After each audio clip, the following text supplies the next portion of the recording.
We all have goals, but we're not all able to reach our goals. And there's one secret why that is.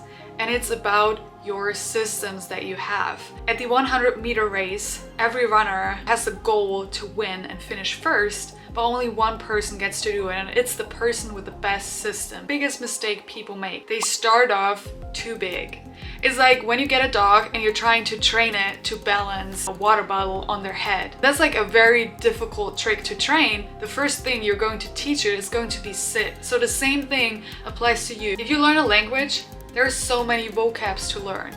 It's overwhelming. We don't see the reward right away. So start off tiny. If you start off with a different language, start learning the letters, the ABC. It's going to add up from letters to words to sentences to actual conversations. When I wanted to start journaling, I was doing like a full page, but the next day I didn't feel motivated again to write a whole page. It was just too much, and it took too much time too, because I couldn't even think of that many things to write down. So what you need to do if you want to journal, start off by saying, every evening before I go to bed, I will write down one word that describes my day. Just the first thing that pops up. There's no right or wrong. Now you establish something that will turn into a habit, but you need to start as small as possible so that you don't feel like it's an obstacle to do it. If you feel like you're going too far out of your comfort zone, you're not likely to going to do it again because you're thinking there's no reward in doing it again because it's so exhausting doing it. It's about that consistency, and in order to build that up, you might just need to drive to the gym, be in the parking lot or entering the gym, just looking at it and then leaving, not even working out, but you need to do these steps before in order to build that habit later on. Next thing, very important, is asking yourself, why didn't you do it yet? Being the person that always procrastinates, I realized what's holding me back from doing a lot of things, being on my phone, being on social media, scrolling so much, so many hours. What I realized is the first thing that I do in the morning is grab my phone to scroll on Instagram. I'm like really excited to check my phone. But the problem is, especially with social media, it felt good in the moment, it doesn't feel good after. Because I knew my phone was my problem, that was stealing my time, that I could use to establish other habits that I would like to have. So what I did is, as soon as my alarm goes off, I set myself the rule, I'm not allowed to touch my phone the first 30 minutes in the morning. I get dressed, I might even meditate, I might do some yoga exercises, small things. I might read something in a book. That makes me feel so good that sometimes I might even spend more time away from my phone because I just feel the effects immediately. And you need to do the same thing. It's so important, and that's the next step, that you set out a specific day and time that you want to do it. Because if you say a goal, let's say you're trying to learn a new language on Duolingo, and you're like, oh, I'll just do it 5 minutes a day. Everyone has 5 minutes, right? It shouldn't be that hard to do. But it actually is hard if you don't set out a certain day of time, because then when the owl pops up, you're like, oh, I can do that later. And then you end up procrastinating and pushing it to the next day, week, and month. And you're not able to reach that goal ever. So set out a specific time. To me, the easiest is saying, I'll do it right when I wake up. Maybe even try to wake up sooner. And that's hard in the beginning, but it's going to be so worth it, because the more likely you're going to do that, you're going to get excited waking up, and then you won't be in that loophole of being so stressed going to work because you already did something that you love in the morning. If you can't sustain it, break it down further. Even if it's just 30 seconds, start off and then add a couple of seconds, minutes, until you reach it to the level that you want to reach it. The next thing is you need to reward yourself. The reason why we keep going back to Instagram is because we feel the reward. We see the funny meme we love, and that makes us happy in that moment. So we keep coming back to it even though we know it's not good. So you need to do the same thing about your new habits. Find some sense of reward. To me, I start off by like cleaning my room every day for like 5 minutes. Being able to make those to-do lists literally written out, not on my phone, and then I would put it on my wall, on my door, something that I would pass all the time, and I would use the biggest font to write it so it's right there, and I'm like exposed to it the whole day, and I'm like, I want to finish these tasks. That's what I would do. Okay, I did that, and you feel so accomplished afterwards. You're like, I did my things that I said I'm going to do, and that way you're proving to yourself you're able to keep up with it. and that's going to motivate you to go further. A lot of times we think of things in like two ways. One is work. We don't want to work. Those are the things that we don't like to do. So that can be chores at home, like washing our clothes, washing the dishes, cooking, working out at the gym. It's already work in the workout. Those are the things we're trying to avoid because they're not fun. And then there's like the free time, the things that we do, like watching TV, like everything that makes us hit that dopamine right away. But work can be fun if you leave it enough air to breathe and let the fun in and find the fun. When I started listening to like really relaxing music when I clean up, turning on the warm lights in my room and putting on some scented candles, I love cleaning at night. It makes me feel so relaxed. It's feeling like a meditative state. It feels the same way as if I'm running, as if I'm taking a bath, as if I'm doing wellness. So if you're able to make the annoying things fun, they turn into fun. And the more fun it is, the more likely you're going to do it again. The next thing is a big one for me. I underestimated it. When we see our dirty room and we just get so used to it, and at some point we're like, oh, I'm pissed off, I want to clean it.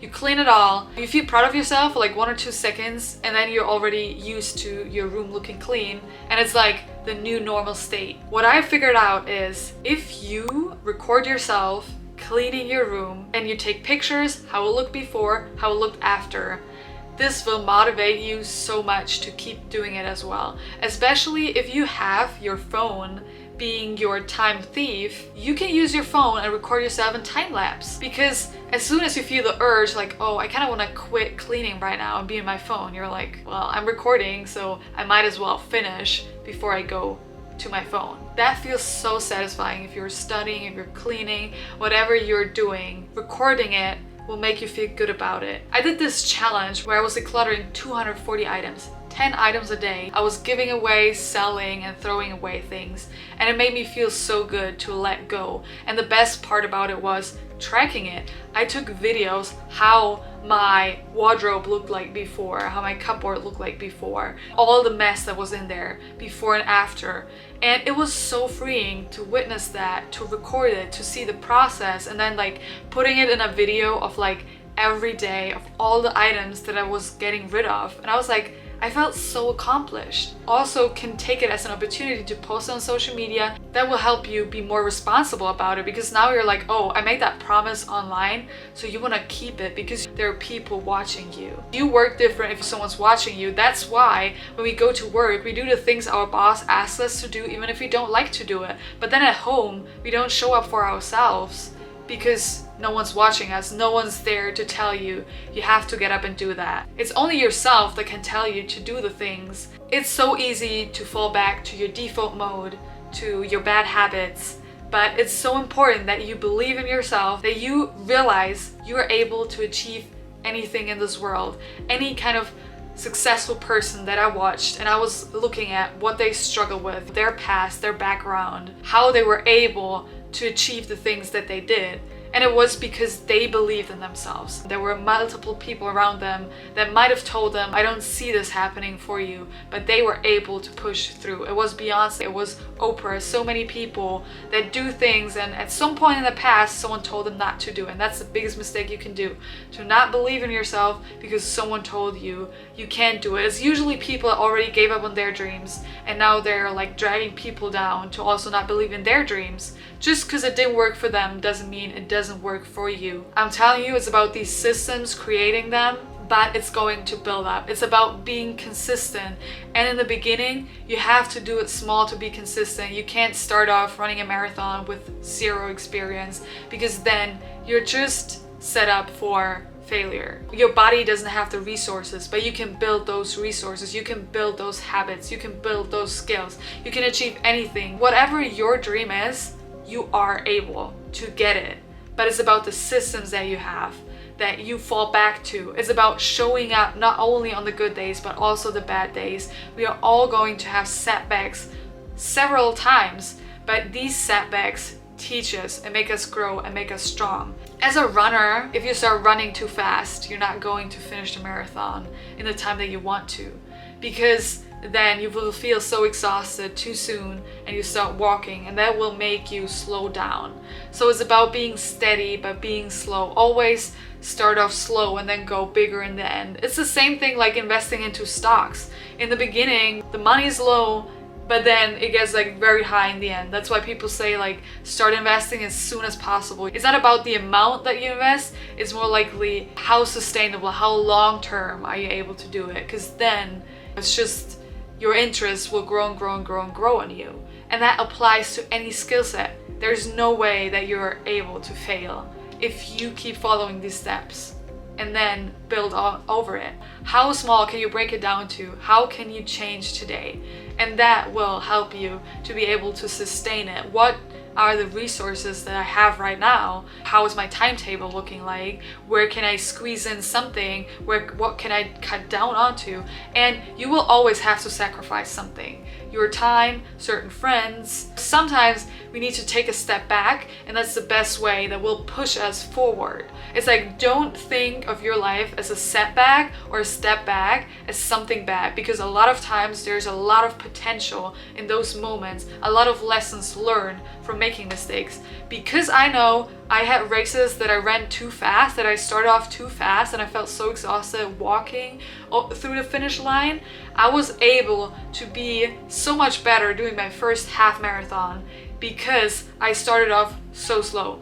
Everyone was passing me, it made me feel even slower. I was getting faster later on. So don't get it twisted. Don't think people are passing me, I need to be faster, I need to have bigger goals to be able to reach them faster. No, the slow people are going to be the people that win in the end long term. We don't want to win tomorrow and lose it the day after. We want to maintain it. So slow growth is always good, whether that's like your following count on social media if you're a content creator, whether that's you trying to be an athlete starting off as a person that is obese. You can achieve everything. Just because people label you certain things doesn't mean that you can't be a completely different person by next year. But it's about those small changes, and I can recommend everyone to read Atomic Habits. I love that book, and that book helped me a lot to maintain and to build new habits and to break bad ones. I hope you can learn anything from this video. I hope I see you in the next one. Bye!